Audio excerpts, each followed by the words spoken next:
Hello friend, स्वागत है आपका अपने यूट्यूब चैनल राय क्लासेस पे। कैसे हैं आप सब लोग? आशा करते हैं बहुत अच्छे होंगे। आज जो है हम कक्षा 10 के लिए, जो कि बच्चों को काफ़ी सबसे कठिन चैप्टर लगता है और समझ में बहुत ही कम आता है, ठीक है। तो उसी टॉपिक की हम शुरुआत करने वाले हैं और आपके टॉपिक का नाम है त्रिभुज, ट्रायंगल।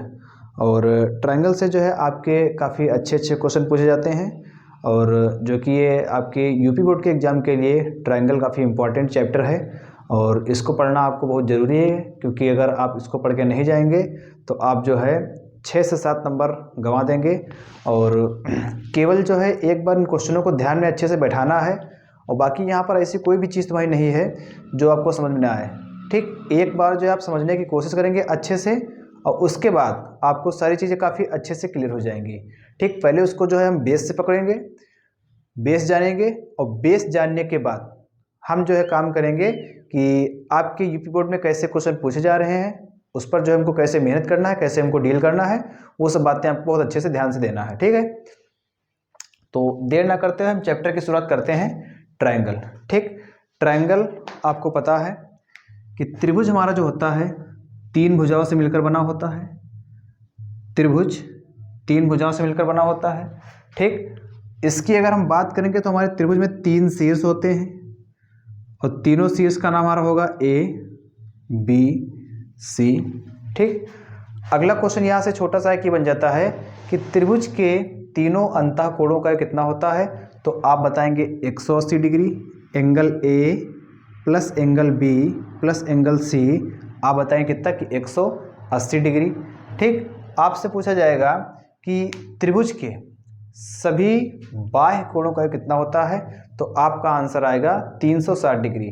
आपको हम यहाँ पे बता दें कि आपके पास आकृति चाहे जो भी हो, ठीक, चाहे आपके पास जैसा भी बहुभुज हो और आपसे अगर बाह्य कोणों का योग पूछ रहे हैं तो हमेशा आप ध्यान रखना कि 360 डिग्री होता है, ठीक। अंतः कोण बदलते रहते हैं लेकिन बाह्य कोणों का योग नहीं बदलता है, ठीक। और अगर अंतः कोणों के निकालने का फार्मूला हम देखें तो कौन सा हो जाएगा, n-2 गुणे 180।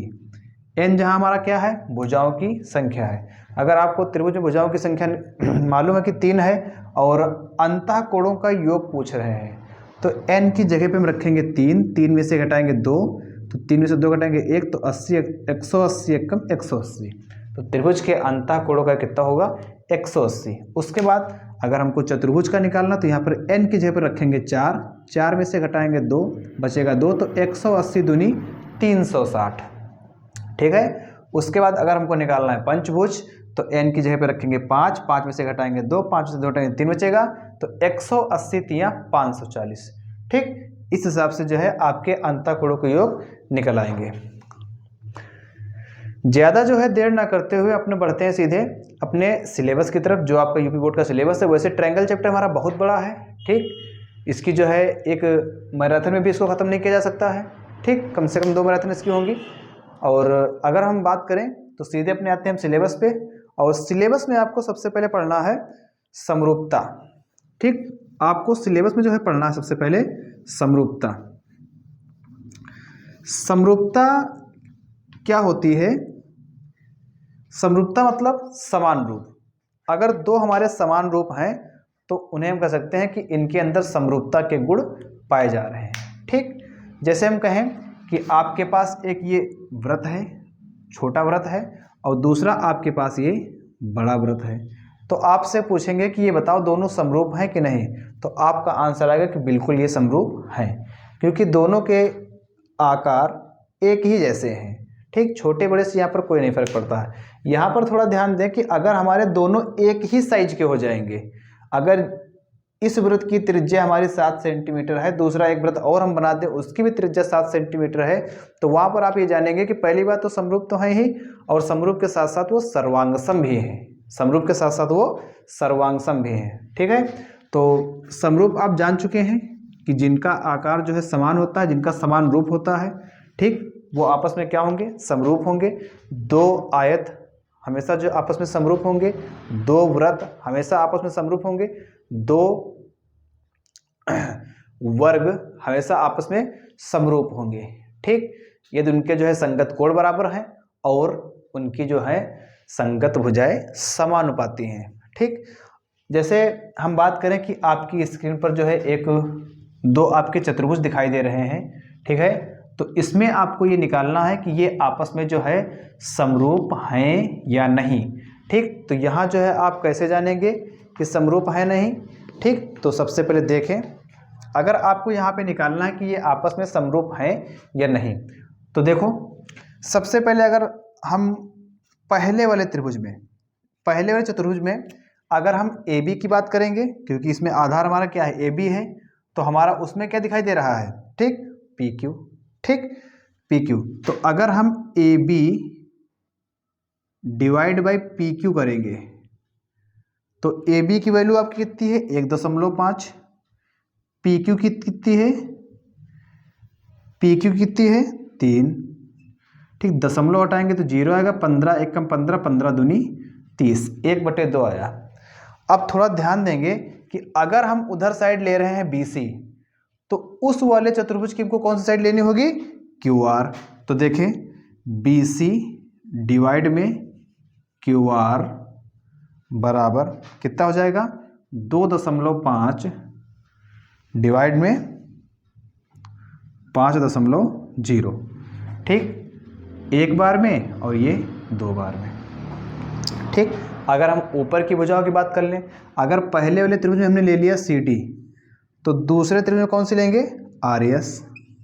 ठीक, डिवाइड का निशान इसलिए लगाया जा रहा है क्योंकि ये दोनों भुजाएं आपस में समानुपाती हैं। ठीक, अगर ध्यान रखना, समरूपता हमारी तभी लगेगी या तो हमारे संगत कोण बराबर हो या फिर भुजाएं हमारी समानुपाती हो, तभी हमारी जो है समरूपता लग जाएगी। तो सी डी का हमारा मान भैया कितना दिया है, 2.4, और आर एस हमारा कितना दिया है, 4.8, एक बार में 2 बार में, तो कितना आ जाएगा, 1/2। और उसके बाद अगर इधर हम ए डी लेंगे तो उधर हमारी कौन सी साइड हो जाएगी भैया, पी एस। तो ए डी कितनी दी गई है, 2.1, और पी एस कितनी है, 4.2। कट कर देंगे कितने बार में, 2 बार में। तो चारों भुजाओं का अगर हम अनुपात देखेंगे तो हमारा बराबर का अनुपात आया, वो भी कितना आया है, 1/2। तो यहाँ पर से हमको ये जानकारी मिली कि सबकी भुजाएं तो हमारी समानुपाती हैं। ठीक, चतुर्भुज की भुजाएं परस्पर आपस में क्या है, समानुपाती हैं। अब हम इनके एंगल की बात कर लेते हैं। ठीक, देखिए एंगल ए का संगत कोण कौन सा है, एंगल पी। ठीक, कितना है, 105 डिग्री। एंगल बी का संगत कोण एंगल क्यू 100 डिग्री। ठीक है, एंगल आर का संगत कोण एंगल सी है 70 डिग्री। एंगल आर का संगत कोण एंगल सी है 70 डिग्री, ये आपस में बराबर हैं। और एंगल डी का संगत कोण एंगल एस है 85 डिग्री। कितना भैया, 85 डिग्री, और आपस में क्या है, बराबर है। तो यहाँ से हमको ये जानकारी मिली है कि चारों एंगल आपस में बराबर हैं और इनकी जो है चारों भुजाएं आपस में समानुपाती हैं। अगर चारों भुजाएं समानुपाती हैं और चारों एंगल बराबर हैं तो दी गई आकृतियां हमारी समरूप आकृतियां होंगी। तो यहाँ पर हम कह सकते हैं कि चतुर्भुज ABCD समरूप है PQRS के। और समरूप का आप निशान जान लें, ये आपका समरूप का निशान है। ठीक है, तो यहाँ पे हम ये कहेंगे कि ABCD जो है समरूप है PQRS के। ठीक, इसके बाद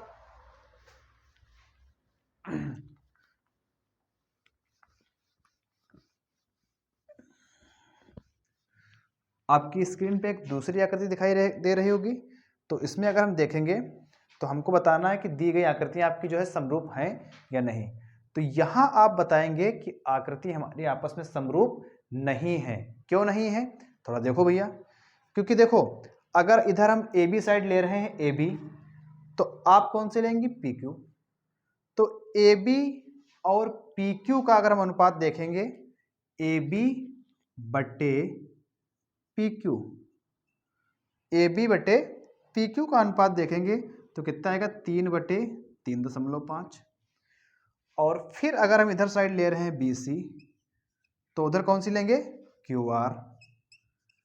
बी सी कितनी है, 3, क्यू आर कितनी है, 3, काट देंगे कितना आ जाएगा, 1। तो अब अगर हम यहाँ से देखेंगे कि ए बी बटे पी क्यू का अनुपात आया 3/3.5 और बी सी बटे क्यू आर का आया है 1। यहाँ पर अनुपात अलग अलग आ रहा है, तो यहाँ पर भुजाएं आपकी जो है समानुपाती नहीं है। अगर भुजाएं समानुपाती नहीं है तो आपका जो है चतुर्भुज या चतुर्भुज दिया गया है वो आपका क्या होगा, समरूप नहीं होगा। तो यहाँ पर जो आपको दोनों आकृतियां दिखाई दे रही हैं तो ये दोनों आकृतियां आपस में समरूप नहीं होंगी। ठीक, इसके बाद चलते हैं अपने अगले क्वेश्चन पे। ठीक, इसके बाद फिर आपको जो है दो आकृतियां यहाँ पे स्क्रीन पे दिखाई दे रही होंगी, तो उसमें आपको बताना है कि आकृतियां जो है आपस में समरूप हैं या नहीं। तो अगर हम भुजाओं की बात करें, ठीक, अगर हम भुजाओं की बात करें तो हमारी जो पहली आकृति है उसकी सारी भुजाएं हमारी 2.1 सेंटीमीटर की हैं, और अगर हम दूसरे आकृति की बात करेंगे तो उसकी सारी भुजाएं आपकी 4.2 सेंटीमीटर की हैं। तो अगर हम भुजाओं की बात करेंगे तो इधर देखो 2.1 है, उधर आपका 4.2 है, तो आपस में क्या है, ये दोगुना है। मतलब दोनों की आकृतियों के बीच में अगर भुजाओं का अनुपात देखेंगे तो ये आपका होगा 1:2। ठीक, क्योंकि इधर है 2.1, उधर है 4.2, तो दोनों के बीच अनुपात कितना होगा, 1:2। तो यहाँ पर आप कह सकते हैं कि भुजाएं आपस में समानुपाती हैं, भुजाएं आपस में समानुपाती हैं, लेकिन यहाँ पर भैया आपके एंगल जो है बराबर नहीं है, आपके एंगल बराबर नहीं है, क्योंकि पहली आकृति जो आपको दिखाई दे रही है इसमें आपको चारों एंगल जो है 90-90 डिग्री के हैं। जो पहली आकृति आपको दिखाई दे रही है इसमें चारों एंगल आपके 90 डिग्री के हैं, लेकिन जो दूसरी आकृति है उसमें चारों एंगल आपके संगत कोण बराबर नहीं है। ठीक, तो यहां पर अगर बात करेंगे कि दोनों आकृतियां आपकी समरूप नहीं हैं, क्योंकि भुजाएं तो समानुपाती हैं लेकिन इनके चारों कोण या संगत कोण, इनके संगत कोण बराबर नहीं है। तो संगत कोण बराबर नहीं है इसलिए हमारा दोनों आकृतियां आपस में समरूप नहीं होंगी। अगर बराबर होते तो हमारी आकृतियां समरूप होती। ठीक, इसके बाद जो है हम देर ना करते हुए सीधे अपने स्टार्ट करते हैं प्रश्नावली 6.1। ठीक, प्रश्नावली 6.1। 6.1 हमारे जो है फिल इन दी ब्लैंक्स हैं और ये आपको भरने हैं। इसमें देखो क्या होता है, लिखा है कि कोष्ठकों में दिए गए शब्दों में से सही शब्दों का प्रयोग करते हुए रिक्त स्थानों की पूर्ति कीजिए। ठीक है भैया, अब देखो पहला क्वेश्चन आपका स्क्रीन पे आपकी दिखाई दे रहा होगा कि सभी व्रत, चैप्टर के स्टार्टिंग के सबसे पहले हमने यही बताया था कि जितने भी व्रत आपके होते हैं सब क्या होते हैं, समरूप होते हैं। अगर उनकी त्रिज्याएं आपस में बराबर हैं तो वे क्या हो जाएंगी, सर्वांग सम भी हो जाएंगे। तो सभी व्रत आपस में क्या होते हैं, समरूप होते हैं। ठीक, सभी व्रत आपस में समरूप होते हैं। ठीक, अगले क्वेश्चन की हम बात करेंगे, लिखा है कि सभी वर्ग, वर्ग चाहे छोटा हो या बड़ा हो, चारों भुजाएं आपस में बराबर होंगी। ठीक, अगर चारों भुजाएं आपस में बराबर हैं तो पहला वाला जो वर्ग है दूसरे वाले वर्ग की भुजाओं के समानुपाती होगा। चारों एंगल इनके आपस में एक दूसरे आकृति के बीच बराबर होंगे। तो यहां से निष्कर्ष हमारा ये निकल के आएगा कि सभी वर्ग आपस में समरूप होते हैं। ठीक है, आगे हम चलेंगे, लिखा है कि सभी त्रिभुज समरूप होते हैं। कौन से त्रिभुज समरूप होते हैं, तो आप बताएंगे कि समबाहु त्रिभुज समरूप होते हैं। कौन से, समबाहु त्रिभुज समरूप होते हैं, क्योंकि समबाहु त्रिभुज की खासियत एक ये होती है कि समबाहु त्रिभुज में हमारी तीनों भुजाएं आपस में बराबर होती हैं। समबाहु त्रिभुज में तीनों भुजाएं बराबर होंगी और अगर हमारी तीनों भुजाएं बराबर हैं तो उनके तीनों कोण भी बराबर बराबर होंगे, क्योंकि त्रिभुज के तीनों कोणों का कितना होता है, 180 डिग्री। तो अगर तीनों कोण हमारे बराबर बराबर के कितने कितने के हो जाएंगे, 60-60 डिग्री के हो जाएंगे भैया। कितने कितने डिग्री के, 60-60 डिग्री के। तो यहाँ पर ध्यान दें कि दो अगर हमारे पास समबाहु त्रिभुज हैं तो उनके कोण आपस में बराबर होंगे, संगत कोण आपस में बराबर होंगे और उनकी भुजाएं आपस में समानुपाती होंगी। ठीक, तो यहाँ पर हम ये बता सकेंगे कि त्रिभुज जो है, समबाहु त्रिभुज हमेशा जो है समरूप होते हैं। ठीक, आगे चलते हैं भैया। आगे लिखा है कि भुजाओं की समान संख्या वाले दो बहुभुज समरूप होते हैं। अगर भुजाओं की समान संख्या है तो दो बहुभुज समरूप होंगे। ठीक, अगर भुजाओं की संख्या अगर समान है तो दो बहुभुज समरूप होंगे, ये तो बात सही है, लेकिन कब? हमने बता दिया कि यदि उनके संगत कोण बराबर हैं और भुजाएं समान। भुजाएं बराबर हम नहीं कह रहे हैं यहाँ पे, हम भुजाएं यहाँ पे बराबर नहीं कह रहे हैं, भुजाएं कह रहे हैं कि समानुपाती हैं। मतलब एक जो त्रिभुज आपके पास है या एक जो बहुभुज आपके पास है दूसरे बहुभुज की भुजाओं से समान अनुपात रखता हो। अभी आपके सामने पहले क्वेश्चन में हमने करके आपको दिखाया है। तो भुजाएं यहाँ पे समानुपाती होना चाहिए और संगत कोण आपके बराबर होना चाहिए। ठीक है, इसके बाद कह रहे हैं कि निम्नलिखित युग्म के दो भिन्न भिन्न उदाहरण दीजिए। पहला लिखा है कि आपकी समरूप आकृतियां। ठीक, दो एग्जाम्पल आपको ऐसे देने हैं जो आपस में क्या हो, समरूप। तो पहला आपका हो जाएगा वृत्त, ये दोनों आपस में क्या होंगे, ये दोनों आपस में भैया समरूप हो जाएंगे। ठीक, अभी आपको बता चुके हैं कि अगर इनकी त्रिज्या बराबर, अगर इनकी त्रिज्या बराबर तो क्या हो जाएंगे, तो समरूप के साथ साथ सर्वांगसम भी हो जाएंगे। ठीक, तो यहां पर फिलहाल हमारे दोनों वृत्त क्या है, समरूप हैं। ठीक है, आगे बात करेंगे। कह रहे हैं कि ऐसी आकृतियां बताओ जो समरूप नहीं है। ध्यान दें भैया, अगर हमारे पास एक देखो आयत है और दूसरा हमारे पास एक क्या है, त्रिभुज है, तो ये दोनों आपके पास ऐसी आकृतियां हैं जो समरूप नहीं है। ठीक है, इसके बाद हम अपनी जो है 6.1 के आखिरी क्वेश्चन को पढ़ेंगे।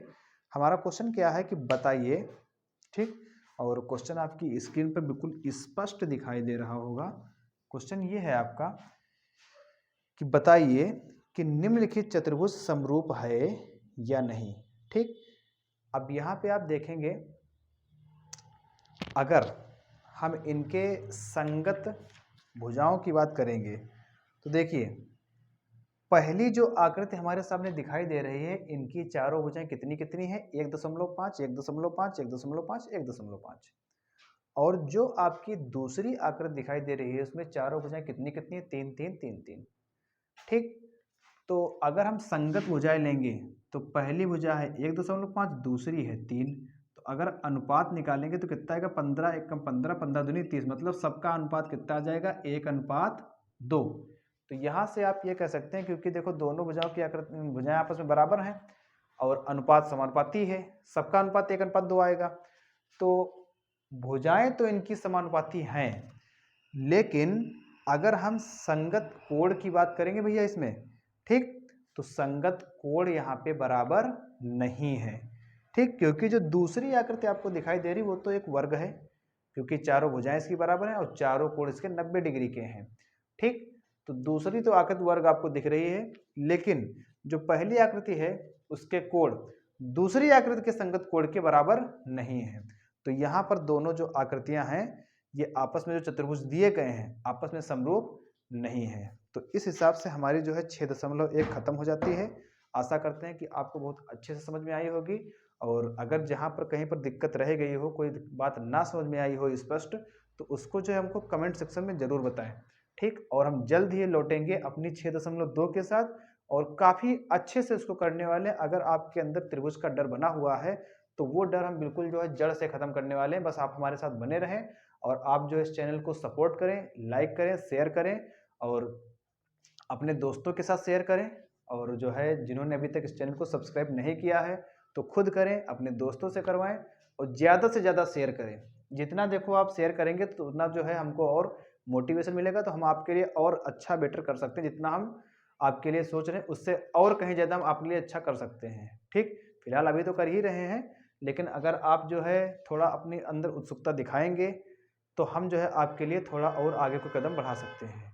ठीक है, तो आशा करते हैं कि आपको सारे क्वेश्चन काफ़ी अच्छे समझ में आए होंगे। ठीक, तो आप हमको जो है विदा करने का आदेश दें, और बाकी हम जल्द ही मिलते हैं अपनी एक्सरसाइज 6.2 में। थैंक यू, धन्यवाद।